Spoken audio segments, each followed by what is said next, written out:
நீங்கள் கேட்கப் போவது வீட்டின் மூலையில் ஒரு சமையலறை சிறுகதை தொகுப்பிலிருந்து வெளிப்பாடு. ஆசிரியர் அம்பை. ஒலி வடிவில் வழங்குபவர் கீர்த்தனா.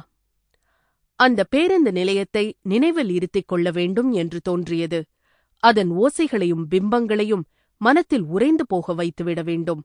பின்னால் நினைவு கூற முக்கலும் முனகலும் பெருமூச்சுமாய் ஒரு தமிழ் சினிமா பாட்டு, வீடியோ கோச்சுகளின் அழைப்பை விடுக்கும் கூவல்கள், அறிவிப்புகள், பாட்டின் அதிர்வு பின்னணியில் மடக்கிய ரவிக்கையிலிருந்து வெளிப்பட்ட ஒரு முலை, காம்பு விரைத்து பழுத்து அதை சிறு சப்பலுடன் கவ்விய சிறு உதடுகள், நீலமும் சிவப்புமாய் கூச அடித்த பட்டுப்புடவையின் கழுத்துப்புற ஈரம், எண்ணெய் தடவி இறுக்கிப் பின்னிய தலையோடு ஒட்டிக்கொண்டிருந்த பின்தலையில் விரல்கள் நுழைத்த மல்லி, கதம்பம், கட்டணக் கழிப்பிடம் அருகேயே சுவரில் பீச்சியவனின் ஒரு கருத்த பிருஷ்டம், உள்நாக்கு தெரிய வாயைத் திறந்து கேவலின் உச்சக்கட்ட ஒலி செத்த நிலையில் ஒரு இரட்டை குச்சி பின்னல் பெண்.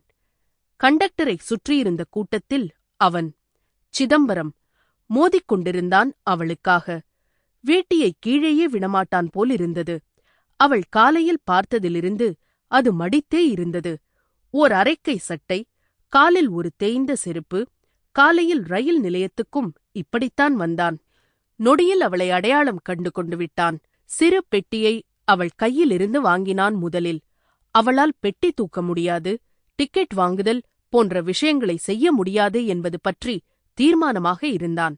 ரயில் நிலையத்திலிருந்து வெளியே வந்து நடக்கத் தொடங்கியதும், ஏ யப்பா, இப்படி விறுவிறு. Sample complete. Ready to continue?